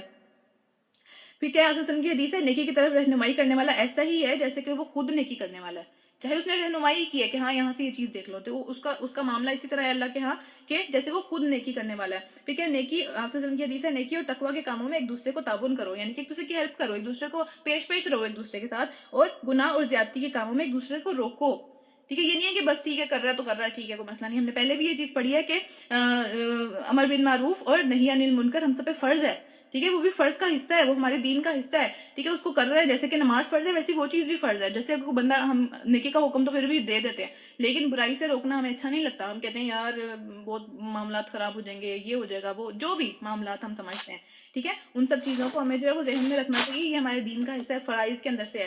پھر کیا ہے، اور جب کوئی احترام کے ساتھ تمہیں دعا دے، ٹھیک ہے، تو تم کیا کرو، اس کو جواب دینے کا طریقہ کیا ہے، اس سے بہتر جواب دو، اسے بہتر دعا دو اس کو، یا پھر کم از کم اسی کی طرح، یہاں پہ سلام کی بات ہو رہی ہے، ٹھیک ہے؟ اگر آپ کو وہ سلام کرتا ہے تو آپ یہ نہیں ہے کہ منہ پہ سور کے بیٹھ جائیں، اس طرف منہ کر کے بیٹھ جائیں کہ بھائی نہیں میں نے تو اس سے بات ہی نہیں کرنی، تو اس کا آپ کے اوپر حق ہے، مسلمان کے ایک دوسرے کے اوپر 5 حق ہیں، ان میں سے ایک حق یہ ہے کہ وہ سلام کرے تو اس کا وہ جواب دے، ٹھیک ہے؟ تو حقوق کے بارے میں اللہ تعالیٰ نے پوچھنا ہے، اس نے سلام کی، اب سوچیں کہ ہم بعض اوقات ایسا ہوتا ہے کہ انسان نہیں بھی سنتا، لیکن اگر سن لیا ہے اور جواب نہیں دیا کسی بھی وجہ سے، ٹھیک ہے، دل میں بھی جواب دے دیتے ہیں ویسے تو، لیکن یہ ہے کہ اگر کسی بھی وجہ سے آپ نے جواب نہیں دیا یا آپ کو کوئی بھی معاملات چل رہے ہیں، وہ قیامت والے دن آپ کے سامنے آ کے کھڑا ہو جائے گا، میں نے اس ٹائم سلام کیا تھا آپ نے جواب کیوں نہیں دیا، وہ حق ہے اس کا، ٹھیک ہے؟ اللہ نے پوچھنا ہے اس بارے میں۔ پھر کیا ہے کہ جب کوئی سلام کرے تو یا تو تم اس سے بہتر جواب دو، یعنی کہ سلام کرنے کا طریقہ ہے نا، السلام علیکم کسی نے کہا ہے آپ اس کو وعلیکم السلام ورحمۃ اللہ وبرکاتہ، اور نیکیاں ہیں، نیکیوں کا سبب بھی ہے، ٹھیک ہے؟ یا تو اس سے بہتر جواب دو یا کم از کم ویسا ہی، ٹھیک ہے؟ اللہ ہر چیز کا حساب لینے والا ہے، یہ دیکھیں یہاں پہ وہی بات آ گئی ہے کہ اللہ نے حساب لینا ہے اس چیز کا کہ کیوں نہیں جواب دیا اس کو صحیح طریقے سے، ٹھیک ہے؟ پھر کیا ہے کہ اللہ وہ ہے، اچھا یہاں پہ ہمیں ایک اور بات جو ہے نا وہ ایک اور حدیث ہمیں کر لینی چاہیے، وہ کیا ہے کہ آپ صلی اللہ علیہ وسلم نے فرمایا کہ تم جنت میں داخل نہ ہو سکو گے جب تک کہ ایمان نہ لے کے آؤ، اور ایمان نہیں آ سکے گا جب تک کہ تمہارے آپس میں محبت نہ ہو، تو محبت پیدا کرنے کا بہترین طریقہ کیا ہے، ایک دوسرے کو سلام کرو، ٹھیک ہے؟ سلام کرنے کا مطلب یہ ہے کہ ایک دوسرے سے کمیونیکیشن اچھی ہونی چاہیے آپ کی، جب سلام ہم کرتے ہیں ہم اچھی طریقے سے ہمیشہ جواب دیتے ہیں، برے طریقے سے بھی دینا تو پڑ جاتا ہے، ٹھیک ہے؟ جس کو پتا ہے کہ اسلام کا جواب دینا فرض ہے تو ٹھیک ہے وہ کیا کرتا ہے، وہ جواب تو دے دیتا ہے پھر کسی نہ کسی طریقے سے، تو کمیونیکیشن کو ختم، جو بیریئرز ہوتے ہیں آپس میں ان کو ختم کرتا ہے سلام، محبتیں پیدا کرتا ہے، جب کمیونیکیشن بیریئرز نہیں رہیں گے تو ظاہری سی بات ہے پھر آپس میں محبتیں بھی ہوں گی، آپس میں پیار بھی ہوگا، احساس بھی ہوگا، سب کچھ ہوگا، ٹھیک ہے؟ اسی طرح جو ہسبینڈ وائف کا بھی معاملہ ہوتا ہے، ہمارے یہاں یہ چیز کچھ گھروں میں یہ چیز ہے کہ بھئی اٹھتے جاگتے آتے جاتے ہر جگہ سلام کیا جاتا ہے، ٹھیک ہے؟ تو وہ چیز کیا ہوتی ہے، وہ ایک دوسرے کو آپ دعائیں ہی دے رہے ہو نا، اچھی دعا دے رہے ہو، سلامتی کی دعا دے رہے ہو، اللہ تعالیٰ تمہیں اپنی حفظ و امان میں رکھے، یہی والی بات ہے نا، ظاہری سی بات، تو اس سے کیا ہوتا ہے گھروں میں بھی رحمتیں اور برکتیں نازل ہوتی ہیں، ٹھیک ہے؟ آپ وسلم نے فرمایا کہ مغفرت کو واجب کرنے والا عمل یہ مغفرتوں کو واجب کرنے والا عمل ہے، یہ جو سلام ہے ایک دوسرے کو دعا دینے والی بات ہے، ٹھیک ہے؟ اس کے بعد کیا ہے، نیکیوں کا باعث ہے، ظاہری سی بات ہے، ایک السلام علیکم کہتے ہیں یا پھر اس کے آگے بھی چلتے ہیں رحمۃ اللہ وبرکاتہ کہتے ہیں، تو اس سے نیکیاں بڑھتی رہتی ہیں، مفت میں نیکیاں مل رہی ہیں، ٹھیک ہے؟ پھر آپس میں محبت پیدا کرنے کے باعث ہے یہ۔ پھر کیا ہے، اچھا اس کے بعد کیا ہے کہ مطلب یہ بھی احسان والا معاملہ ہے نا کہ اگر کوئی آپ کے اوپر احسان کرے، کوئی آپ کو، ہم سلام کی بات نہیں بھی کرتے، کوئی اس طرح کی دعا، کوئی اور دعا آپ کو کسی نے دی ہے، اس کو اسی طرح کی دعا دیں یا اس سے بہتر دعا دیں، ٹھیک ہے؟ پھر کیا ہے کہ اللہ وہ ہے جس کے سوا کوئی بھی خدا نہیں ہے، اور اس نے تم سب کو قیامت والے دن جمع کرے گا، جس کے آنے میں کوئی بھی شبہ اور شک نہیں ہے، اور اللہ کی بات سے بڑھ کر کس کی بات سچی ہو سکتی ہے؟ اب رکو نمبر 12 سٹارٹ ہو رہا ہے۔ پھر یہ تمہیں کیا ہو گیا ہے کہ منافقین کے بارے میں تمہارے 2 گروہ ہو گئے، ٹھیک ہے؟ ایک کہتا ہے وہ ٹھیک کہہ رہے ہیں، ایک کہتا ہے وہ غلط کہہ رہے ہیں، یہ کیا ہو گیا تمہیں، ٹھیک ہے؟ پھر کیا ہے کہ حالانکہ جو برائیاں انہوں نے سمیٹ لی ہیں، جو کچھ مصیبتیں انہوں نے سب کما لی ہیں اپنے لیے، ان کی بدولت اللہ انہیں الٹا پھیر چکا ہے، وہ واپس نہیں آنے والے، وہ دین کی طرف، اچھی نیت کی طرف واپس نہیں آئیں گے، وہ ایک حد سے آگے چلے گئے ہیں۔ کیا تم چاہتے ہو جسے اللہ تعالیٰ نے ہدایت نہیں بخشی تم اسے ہدایت بخش دو؟ ایسا نہیں ہو سکتا، ٹھیک ہے؟ اللہ تعالیٰ آپ کا پہنچانا کام ہے، اللہ نے جس کے لیے ہدایت رکھ دی ہے اسے ہی یہ ہدایت دے سکتے ہیں، ٹھیک ہے؟ حالانکہ اللہ تعالیٰ نے ان کا راستہ ہی بھٹکا دیا ہے، اس کے لیے تم کوئی راستہ نہیں پا سکتے، وہ تو یہ چاہتے ہیں کہ جس طرح وہ خود کافر ہیں، یعنی کہ اوپر سے اچھا لبادہ اوڑا ہوا ہے لیکن اندر سے جس طرح وہ خود کافر ہے اس طرح تم بھی انہی کی طرح ہو جاؤ تاکہ وہ برے نہ لگیں. جب میجورٹی ہو جاتی ہے نا وہ بری نہیں لگتی. 1 2 3 4 5 لوگ ہوتے ہیں وہ ہائی لائٹ بھی ہوتے ہیں اور برے بھی لگتے ہیں, ٹھیک ہے, تاکہ تم اور وہ سب یکساں ہو جائے. لہٰذا ان میں سے کسی کو بھی اپنا دوست نہ بناؤ, ٹھیک ہے. قریبی دوست کی بات ہو رہی ہے کہ جاجا کے راز وغیرہ اس طرح کی چیزیں نہیں بتانی. پھر کیا ہے کہ جب تک کہ وہ اللہ کی راہ میں ہجرت کر کے نہ آ جائیں. اب یہ کن لوگوں کی بات ہو رہی ہے جو مکہ میں بیٹھے ہوئے ہیں, ان کی بات ہو رہی ہے, ٹھیک ہے. ان کو زیادہ اپنے راز نہیں بتاؤ ہم یہاں پہ یہ پلاننگ کر رہے ہیں اور اس طرح کی باتیں ہو رہی ہیں, ٹھیک ہے. پھر کیا ہے کہ اگر وہ ہجرت سے باز رہیں تو جہاں پاؤ انہیں قتل کرو, یعنی کہ پھر وہ انہیں کے ساتھی ہیں, ٹھیک ہے. اب منافقت جو ہے وہ مکہ مدینہ میں تو تھی, لیکن مکہ میں بھی اس طرح سے آ رہی تھی کہ وہ لوگ ہجرت نہیں کر رہے تھے کیونکہ ان کا سارا سامان زندگی سب کچھ وہاں پہ تھا, ظاہر سب کچھ چھوڑ کے آنا تھا. تو اللہ تعالیٰ نے کہا کہ اب وہ مرحلہ آ گیا ہے کہ اب بالکل ہی ڈو یا ڈائی والی سچویشن ہو گیا, آر یا پار. آؤ گے تو ٹھیک ہے, نہیں آؤ گے تو پھر کیا ہوگا, ان کو جہاں پاؤ وہاں قتل کرو. یہ انہی کے ساتھی ہیں, یہ کافروں کے ہی ساتھی ہیں. یہ مطلب ان سے اب کیا ہوگا کہ اگر یہ لوگ بھی آتے ہیں جنگ کرنے کے لیے تو پھر انہیں بھی مارنا ہے. یہ پھر مسلمان بھی ہو چاہے, انہیں چھوڑنا نہیں ہے کیونکہ وہ ہجرت نہیں کرے جان بوجھ کے. اور ان میں سے کسی کو بھی اپنا دوست اور مددگار نہ بناؤ. البتہ وہ منافق اس حکم سے باہر ہیں, یعنی کہ ایسے لوگ اس حکم سے باہر ہیں جو کسی ایسے قوم سے جا ملے ہیں جس کے ساتھ تمہارا معاہدہ ہے, جس کے ساتھ تمہارا پیس کا ایک طرح سے جو ہے نا پیکٹ ہو چکا ہوا ہے کہ بھئی ہم آپس میں جنگ نہیں کریں گے. اگر وہ وہاں چلے جاتے ہیں پھر انہیں نہیں کچھ کہنا کیونکہ وہ اس قوم کے ساتھ مل گئے, ٹھیک ہے. تو اب قوم والے جو رولز ہیں وہی اپلائی ہوں گے ہمارے اوپر بھی. پھر کیا اسی طرح وہ منافق بھی اس سے باہر ہیں, یعنی کہ ان کو بھی نہیں مارنا جو تمہارے پاس آتے ہیں اور لڑائی سے دل برداشت ہے, لڑنا نہیں چاہتے وہ, ٹھیک ہے. نہ وہ ادھر سے لڑنا چاہتے ہیں نہ ادھر سے لڑنا چاہتے ہیں. وہ کہتے ہیں نہیں لڑو, نہ وہ تم سے لڑنا چاہتے ہیں نہ اپنی قوم سے لڑنا چاہتے ہیں. اللہ چاہتا تو ان کو بھی تم پر مسلط کر دیتا, اللہ چاہتا تو تمہیں کہہ دیتا کہ انہیں بھی مارو, ٹھیک ہے, کیونکہ انہوں نے ہجرت نہیں کی. لیکن اگر وہ ہجرت کر کے آ گئے ہیں اور وہ لڑنا نہیں چاہتے, نہ وہ ان کو چاہتے ہیں کہ وہ لڑے نہ تم چاہتے ہیں کہ تم لڑو, ٹھیک ہے. تو پھر اللہ تعالیٰ نے کیا کیا کہ وہ اللہ تعالیٰ نے کہا کہ بھئی میں اگر چاہتا تو میں تمہیں ان کو بھی تم پر مسلط کر دیتا اور وہ بھی تم سے لڑتے, یعنی کہ ان کے دل میں ایک پیس جو ہے وہ اللہ تعالیٰ نے ڈالا ہوا ہے. پھر کیا لہٰذا اگر وہ تم سے کنارہ کش ہو جائیں اور لڑنے سے باز رہیں تو تم بھی صلح کا ہاتھ بڑھاؤ, یعنی اگر وہ تم سے نہیں لڑے تو تم نے بھی نہیں لڑنا. تو اللہ نے تمہارے لیے ان پر کوئی بھی اس طرح کی راہ نہیں رکھی کہ تم جان بوجھ کے کوئی دل کے بغض نکالنے کے چکروں میں ہم سے لڑو کہ بھئی اللہ تعالیٰ نے کہا ہے لڑو, ٹھیک ہے. اللہ تعالیٰ نے ایسی کوئی بات نہیں رکھی, جو نہیں لڑا اسے نہیں لڑنا. پھر کیا ایک اور قسم کے منافق ہیں جو تمہیں ایسے ملیں گے جو چاہتے ہیں کہ تم سے بھی امن میں رہیں اور اپنی قوم سے بھی امن میں رہیں, یعنی کہ ان کا یہ ہے کہ جب تک امن چل رہا ہے ٹھیک ہے سب کچھ, لیکن جب لڑائی کا موقع آ گیا تو پھر وہ اس میں کافروں کی طرف سے آتے ہیں, ٹھیک ہے. مومن ہے, منافقوں کے مومن کا مطلب ہے کہ ایمان والے ہیں, کلمہ پڑھا ہوا ہے انہوں نے.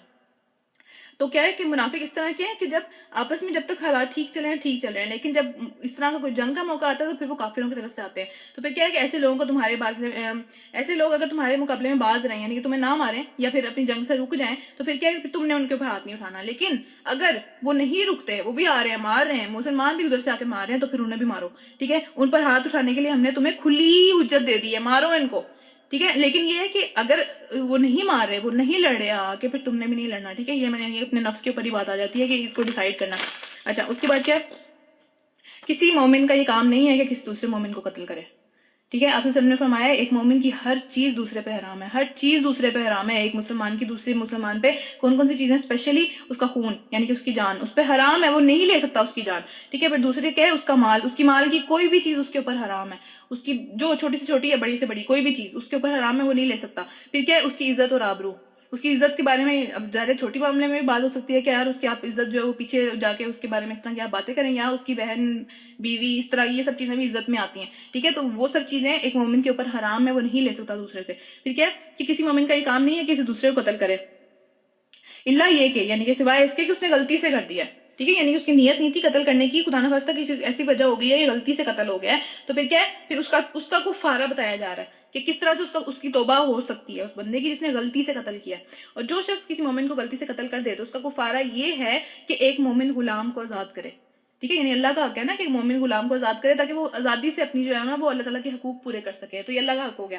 پھر لوگوں کا کیا حق ہے, اور مقتول کے وارثوں کو خون بہا دے, دیت دے ان کو, ٹھیک ہے. یعنی کہ خون بہا ہم نے پہلے بھی پڑھا کہ ساس کے اندر جو ہم نے پڑھا تھا کہ خون کا بدلہ خون ہے, ٹھیک ہے. لیکن اگر خون کا بدلہ خون نہیں, وہ کہتے کہ بھئی نہیں ٹھیک ہے خون کا بدلہ خون نہیں ہے, تو پھر کیا ہے کہ ان کے مالکوں کو ان کا خون بہا دینا پڑے گا کہ بھئی اتنی قیمت تم ہمیں دے دو تو ٹھیک ہے ہم تمہارے خلاف مقدمہ واپس لے لیں گے, یا کچھ بھی جو بھی ان کا معاملہ ہے, ٹھیک ہے.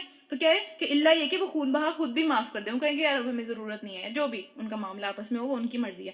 لیکن اگر کوئی مومن کسی ایسی قوم سے, اگر جس کو قتل کیا گیا ہے وہ ایسی قوم سے تھا جس سے تمہاری دشمنی ہو, یعنی کہ تمہارے اس طرح کی قوم پیچھے جس طرح سے بات ہو رہی تھی, ٹھیک ہے, تو دشمنی ہوگی تو اس کا کفارہ ایک مومن غلام کو آزاد کرنا ہے. اور وہ کسی بھی ایسی غیر مسلم یعنی کہ اس میں پھر آپ نے دیت نہیں دینی اسے, ٹھیک ہے، صرف ایک مومن غلام اپنی طرف سے آزاد کر دینا ہے تاکہ آپ کی طرف سے کفارہ ہو جائے. اور پھر کیا ہے کہ اگر وہ کسی ایسی غیر مسلم قوم کی طرف سے تھا جس کی طرف سے تمہارا معاہدہ ہو چکا ہوا ہے، یعنی کہ اب ایک پیس پیکٹ ہو چکا ہوا ہے، ایک پیچھے والی جو بات ہوئی تھی وہ ایسی قوم سے ہوئی تھی کہ جس سے دشمنی تھی، ٹھیک ہے، تو پھر ان کو وہ نہیں واپس نہیں دینا، ان کو پیسے نہیں دینے. لیکن اگر جن سے پیس پیکٹ ہو چکا ہوا ہے کہ بھئی ہم نے لڑیں گے نہیں، تو پھر کیا ہے، پھر ایک تو غلام بھی آزاد کرنا، پھر وہی والا حکم آئے گا کہ بھئی ٹھیک ہے غلام بھی آزاد کریں گے اور خون بہا بھی دیا جائے گا.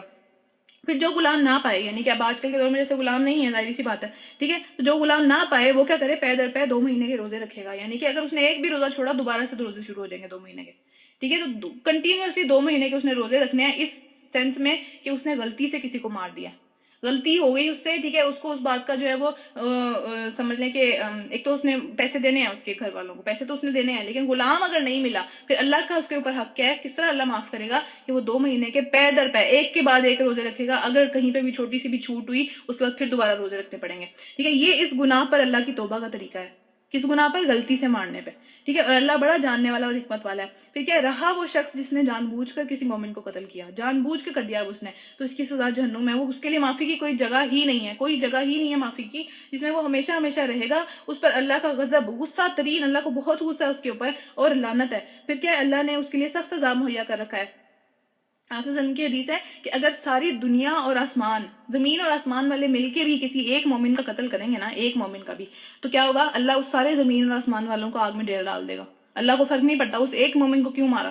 ٹھیک ہے، تو آج ہمارے یہاں کس قدر زیادہ یہ چیزیں کامن ہے کہ کسی کو فرق ہی نہیں پڑتا، یار وہ مر گیا، 10 بندے مر گئے، اچھا کوئی بات نہیں، فائرنگ ہوگی 5 بندے مر گئے، کوئی بات نہیں. یعنی اتنے ہم بے حصے، ہمیں پتہ ہی نہیں ہے یہ اتنا بڑا گناہ ہے. ٹھیک ہے، اس کے بعد کیا ہے کہ ہم یہ ابورشن والی جو چیز ہے، ٹھیک ہے، جو اب ہم اپنے پیٹ میں یا جو بھی معاملات ہیں کہ بھئی اس کو جو ہے نا فلاں کا یہ مسئلہ ہے، یہ مسئلہ، جو بھی مسئلے ہیں، ایک منٹ، ٹھیک ہے، جو جن بھی مسائل کی وجہ سے یہ ابورشن والا جو چیز ہے، ایک دفعہ اللہ تعالیٰ نے اس کے اندر روح پھونک دی، ٹھیک ہے، اور وہ حرکت کرنے لگ گیا، اس کا دل دھڑکنے لگ گیا، تو وہ زندہ جان ہے، اس کی جان نہیں لے سکتے. اس کی جان کے اوپر بھی یہی والی بات آتی ہے پھر. ٹھیک ہے، تو یہ والی معاملات سے بھی بچنا چاہیے کہ اللہ تعالیٰ نے اگر آپ کو اس قابل کر دیا ہے کہ اللہ تعالیٰ نے آپ کو اولاد دے دی ہے، تو اس کی جان نہیں لینی اس حالت میں کہ جب اس میں جان آ چکی ہے، واقعی میں وہ حرکت کرتا ہے، اس کا دل دھڑکتا ہے، اس کے جو ہے وہ روح پھونک دی گئی ہے اللہ تعالیٰ کی طرف سے. اس کے بعد کیا ہے کہ یہ والی حدیث بھی ہمیں ذہن میں رکھنی چاہیے کہ آپ صلی اللہ علیہ وسلم نے فرمایا کہ جب 2 مومن آپس میں لڑ رہے ہو، ٹھیک ہے، 2 مومن آپس میں اس طرح سے ہاتھا پائی کر رہے ہو کہ ایک دوسرے کی جان لینا چاہتے ہو، تو ان کا ساتھ نہ دو. ٹھیک ہے، ان کا ساتھ نہ دو، ان میں سے کسی کا بھی ساتھ نہ دو، ان کو جو ہے نا وہ روکنے کی کوشش کرو، کیونکہ وہ دونوں جہنمی ہیں، چاہے ایک دوسرے کو مار دے. یعنی جو مارا گیا یا جس نے مارا، دونوں جہنمی ہیں، کوئی بھی نہیں رکے گا جہنم سے. تو آپ صلی اللہ علیہ وسلم سے لوگوں نے پوچھا، صحابہ نے پوچھا کہ جو مارا گیا اس کو تو جہنم میں نہیں جانا چاہیے، جس نے مارا ہے اس کو جانا چاہیے جہنم میں، قتل تو اس نے کیا. تو آپ سے نے فرمایا اللہ تعالیٰ دوسرے کو موقع دیتا وہ اس کو مار دیتا. ٹھیک ہے، وہ تو موقع ایک کو ملا نا، لیکن جو دوسرے کو موقع مل گیا اس نے اس کو مار دیا. ارادہ تو دونوں کو یہی تھا کہ آج نہیں چھوڑیں گے.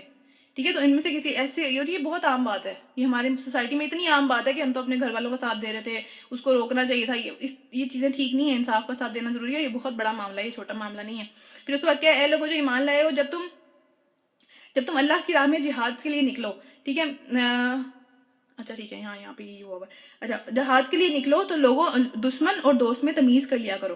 یعنی کہ تمہیں پتہ ہونا چاہیے جس کو تم مار رہے ہو تمہارا اپنی ٹیم کا بندہ ہے یا دوسری ٹیم کا بندہ ہے. ٹھیک ہے، اور جو تمہاری طرف سلام کرے، یعنی کہ کیونکہ اس ٹائم پہ یہ تھا کہ سلام کو جو ہے نا وہ ایک طرح سے مومن ہونے کی نشانی سمجھا جاتا تھا کہ ٹھیک ہے یہ بندہ سلام کر رہا ہے تو اس کا مطلب ہے کہ یہ جانتا ہے ہماری ٹریڈیشن کو، یہ مسلمان ہے. ٹھیک ہے، تو اسے فوراً نہ کہہ دو کہ یہ مومن نہیں ہے، یعنی اوپر سے جان بچانے کے لیے سلام کر رہا ہے، مارو اس کو. ٹھیک ہے، اس طرح سے اس کی نیت پہ فوراً سے شک نہیں کرنا، پہلے پورا دیکھ لینا کہ یہ کس طرح کے معاملہ ہے، یہ ٹھیک ہے یا نہیں. ٹھیک ہے، کہ اگر تم دنیا کے فائدے چاہتے ہو تو اللہ کے پاس تمہارے لیے بہت زیادہ اموال غنیمت موجود ہے. ٹھیک ہے، یعنی دنیا میں اگر تمہیں کوئی اس طرح کا بندہ ملے جو کہ جس کے اوپر اللہ تعالیٰ نے تمہیں جو بھی اس کے معاملات چل رہے ہیں، کیونکہ جو ہے نا ایک معاملہ پیچھے چل رہا تھا جس میں یہ ہوا تھا، ایک چرواہا جا رہا تھا اپنی بکریوں کو لے کے، تو یہ لوگ کچھ اس طرح باہر جا رہے تھے یا کچھ بھی ان کا معاملہ چل رہا تھا، تو انہوں نے کیا کیا، اس نے سلام کیا ان کو دیکھ کے. ٹھیک ہے، وہ ڈر گیا یا اس نے سلام کیا اس طرح سے، اور وہ مومن تھا تو اس نے سلام کیا. انہوں نے کہا کہ یہ جو ہے نا وہ جان بوجھ کے سلام کر رہا ہے تاکہ ہمیں سے کوئی نقصان نہ پہنچائے، تو انہوں نے اس کو مار دیا اور اس کی جو ہے نا وہ بکریاں شکریاں ساری لے کے آپ وسلم کے پاس آ گئے. تو تبھی آیت نازل ہوئی تھی کہ اس کو فوراً سے جو ہے نا تم یہ نہ سمجھ لو کہ وہ اوپر سے ہی کر رہا ہے. ٹھیک ہے، آپ وسلم بہت زیادہ غصے ہوئے تھے اس بات کے اوپر، تم نے کیسے کر دیا یہ. پھر کیا ہے فائدہ چاہتے ہو تو اللہ کے پاس تمہارے لیے بہت زیادہ مال غنیمت موجود ہے. آخر اس حالت میں تم خود بھی پہلے مبتلا رہ چکے ہوئے ہو، یعنی پہلے بھی تو تم بھی تو پہلے کفر میں تھے.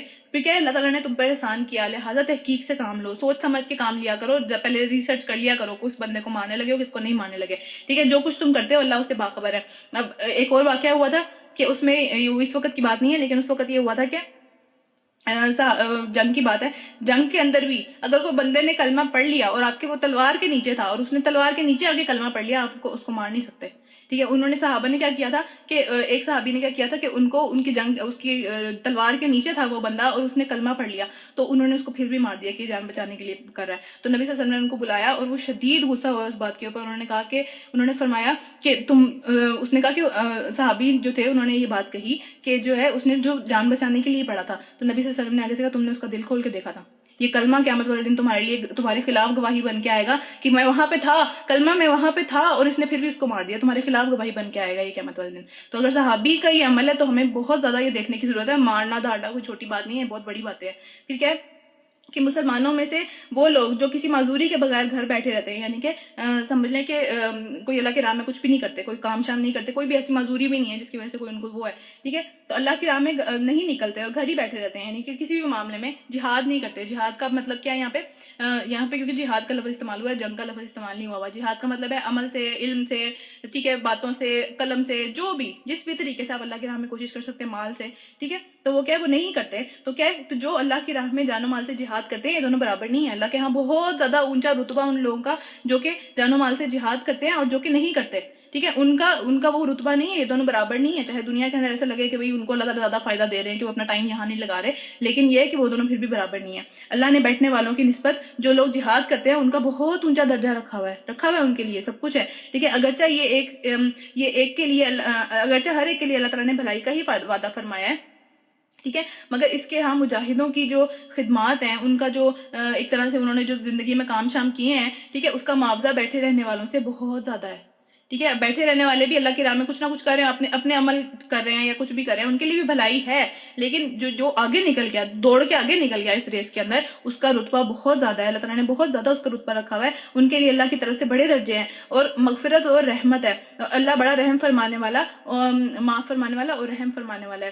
ٹھیک ہے، اب اس میں ایک حدیث ہے کہ آپ نے فرمایا کہ جنت کا ایک درجہ دوسرے درجے سے اس طرح سے فاصلے پہ ہے جیسے زمین اور آسمان کے درمیان میں، یعنی کہ جس طرح ہم یہاں سے بیٹھ کے ستاروں کو دیکھتے ہیں ویسے اتنا فاصلہ ہوگا. ٹھیک ہے، جو ایک درجہ اوپر ہوگا وہ اس طرح سے فاصلے پہ ہوگا جیسے یہاں سے ہمیں ستارے یا چاند نظر آتا ہے. تو اتنا بڑا بڑا درجہ ہے اور اس کے اندر بھی پھر ہم ویسے ہی بڑے کمپٹیٹیو ہیں ماشاءاللہ سے. تو ہمیں یہ ہوتا ہے کہ بھائی اس کے پاس یہ چیز ہے یہ نہیں ہے، تو آپ سوچیں کہ ہمیں وہی والی بات ہے کہ اتنا برا لگے گا. ٹھیک ہے، پھر آگے چلتے ہیں. جو لوگ اپنے نفس پر ظلم کر رہے تھے ان کی روحیں جب فرشتے قبض کرتے ہیں، یعنی کہ جنہوں نے ہجرت نہیں کی، ٹھیک ہے، اسی حال میں ان کی موت آ گئی، تو ان کی روحیں جب فرشتے قبض کرتے ہیں تو ان سے پوچھا جاتا ہے تم کس حال میں مبتلا تھے؟ انہوں نے جواب دیا ہم زمین میں بہت کمزور تھے، ہم تو یہ کر ہی نہیں پاتے تھے، یہ والا حکم پورا نہیں کر سکتے تھے، وہ حکم پورا نہیں کر سکتے تھے، بہت کمزور تھے. ٹھیک ہے، پھر کیا ہوا، فرشتوں نے کہا کہ اللہ کی زمین اتنی وسیع نہیں تھی کیا؟ اتنی جگہ نہیں تھی؟ اللہ نے اتنی بڑی زمین بنائی ہوئی ہے، تمہیں جگہ ہی نہیں ملی کہ تم اس میں ہجرت کر جاتے؟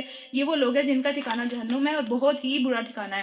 ہاں، جو لوگ واقعی جو مرد عورتیں بچے واقعی بے بس ہیں، جن کا ہاں واقعی جو کچھ اس طرح کے معاملات ہیں کہ ان کو واقعی کوئی جگہ نہیں مل رہی اور نکلنے کا کوئی راستہ نہیں ہے، پھر کیا ہے کہ اللہ انہیں معاف کر دے گا. پھر کہ اللہ بہت زیادہ رحم فرمانے والا اور درگزر فرمانے والا ہے. جو اللہ کی راہ میں ہجرت کرے گا وہ زمین میں پناہ لینے کے لیے بہت جگہ اور وسعت پائے گا، یعنی رزق اور مال کے اعتبار سے بھی بہت وسعت پائے گا. اور جو اپنے گھر سے اللہ اور اس کے رسول کے لیے ہجرت کے لیے نکلے پھر راستے میں ہی اسے موت آ جائے، یعنی ہجرت تو بھی پوری نہیں ہوئی، تو ہجرت کرنے والے کا جس نے کر لی اس کا پہلے اللہ نے بتایا نا کہ بھئی بہت وسعت اور وہ یہ پائے گا. تو جس کی راستے میں ہی موت آ گئی اس کا اجر اللہ کے ذمہ واجب ہو گیا. اللہ بہت بخشش فرمانے والا اور رحم فرمانے والا ہے. ٹھیک ہے، اب آج کل کے دور میں تو ظاہر سی بات ہے اس طرح کی ہجرت ہے نہیں جس طرح کی اس ٹائم پہ تھی. تو اب آپ صلی اللہ علیہ وسلم نے فرمایا کہ مہاجر وہ ہے جو اللہ کی منع کی ہوئی چیزوں سے اس سے دور آ جائے، اس کو چھوڑ دے اپنی زندگی سے، جو ساری حرام کی ہوئی چیزیں ہیں ان سے نکل آئے.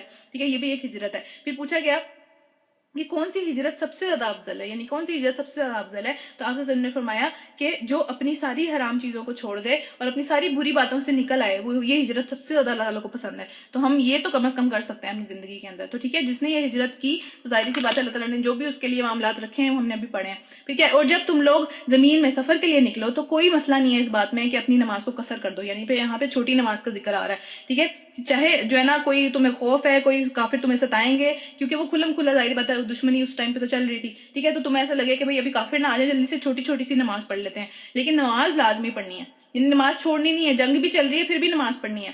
پھر کیا یہاں پہ جس طرح آگے یہ بات آ رہی ہے کہ اور اے نبی صلی اللہ علیہ وآلہ وسلم، تو جب تم مومنوں کے درمیان میں ہو اور جنگ کی حالت کے اندر، یعنی کہ مومنوں کو لڑائی چل رہی ہے صحیح والی، مار کا بھی خطرہ ہے، جان کا بھی خطرہ ہے، پھر کیا انہیں نماز پڑھانے کے لیے تب بھی تم اگر کھڑے ہو رہے ہو، یعنی اس ٹائم پہ بھی نماز ہے، پھر کیا تو چاہیے کہ ان میں سے ایک گروہ تمہارے ساتھ کھڑا ہو، یعنی سب اکٹھے نماز نہ پڑھیں، کچھ لوگ پہلے پڑھ لیں، کچھ لوگ بعد میں پڑھ لیں، اور اپنی حفاظت کا بھی سارے لوگ جو ہیں وہ اسلحہ لے کے کھڑے رہیں، پھر ٹھیک ہے، اور اپنا اسلحہ لیے رہے، یعنی کہ جب وہ نماز پڑھیں تبھی اپنا اسلحہ لیے رہے، اور پھر جب سجدہ کر لیں، یعنی کہ جب ان کی نماز ایک طرح سے پوری ہو جائے، پھر کیا ہو کہ دوسرا گروہ آگے پھر نماز پڑھے، سارے کے سارے اکٹھے نماز نہ پڑھیں جب یہ جنگ کے معاملات چل رہے ہوں، اور پھر بھی چوکنا رہے، یعنی نماز پڑھتے ہوئے بھی اس کو چوکنا رہنا چاہیے کہ ٹھیک ہے یہ فرض تو پورا کرنا ہے، لیکن یہ کہ کافروں کو کوئی بھی موقع نہیں دینا کہ وہ آ کے جو ہے نا کسی بھی طریقے سے مار سکیں۔ پھر کیا کہ کیونکہ کفار اس طاق میں ہے کہ تم اپنے ہتھیاروں سے ایک منٹ کے لیے غافل ہو تو وہ سارے کے سارے تم پر ٹوٹ پڑیں۔ پھر کیا البتہ اگر بارش کی وجہ سے، یعنی اس طرح کے معاملات ہیں کہ بھئی تم نہیں اٹھا سکتے، بھاری ہے یا کچھ بھی اس طرح کے معاملات ہیں، ٹھیک ہے، اسلحہ رکھتے میں کوئی گناہ نہیں ہے، گناہ کی بات نہیں ہے، اس میں کوئی اپنے فائدے کے لیے اسلحہ اٹھا کے رکھو، ٹھیک ہے، مگر پھر بھی چوکنے رہو، یعنی کہ چاروں طرف تمہارا پتہ ہونا چاہیے کہ چل کیا رہا ہے۔ پھر کیا یقین رکھو کہ اللہ نے کافروں کے لیے رسوا کو عذاب مہیا کر رکھا ہے۔ پھر جب نماز سے فارغ ہو جاؤ تو کھڑے بیٹھے اور لیٹے ہر حال میں اللہ کو یاد رکھتے رہو، یعنی کہ صرف نماز میں ہی اللہ کو یاد نہیں کرنا ہے، باقی پتہ ہی نہیں ہے کہ اللہ تعالیٰ کہاں ہے، ٹھیک ہے، تو یاد رکھنا چاہیے اللہ تعالیٰ کو ہر معاملے میں، چھوٹے چھوٹے اذکار ہیں جیسے الحمدللہ ہم پڑھتے ہیں چھینک آنے کے اوپر، یا اس طرح کے جو بھی گھر کے اندر انٹر ہونا، گھر سے باہر نکلنا، پانی پینا، نماز، اس طرح کی سب چیزوں کے اندر اللہ کو یاد رکھنا چاہیے کھانا کھاتے ہوئے، اور جب اطمینان نصیب ہو جائے، یعنی کہ جب کوئی خوف نہیں ہے، تو پھر کیا پوری نماز پڑھو۔ نماز در حقیقت ایسا فرض ہے جو پابندی وقت کے ساتھ ہر مومن پر لازم کیا گیا ہے، ٹھیک ہے، یہ نہیں ہے کہ آپ جو ہے نا وہ کہہ رہے ہیں میں ساری نمازیں اینڈ پہ پڑھ لوں گا، یا ایسا کرتا ہوں کہ جو ہے نا وہ پورا دن چھوڑو عشاء کے ساتھ ساری نمازیں پڑھ لیں گے، ٹھیک ہے، تو اس طرح کے سارے جو معاملات ہیں، نماز جو ہے وہ پابندی وقت کے ساتھ اللہ تعالیٰ نے فرض کی ہوئی ہے۔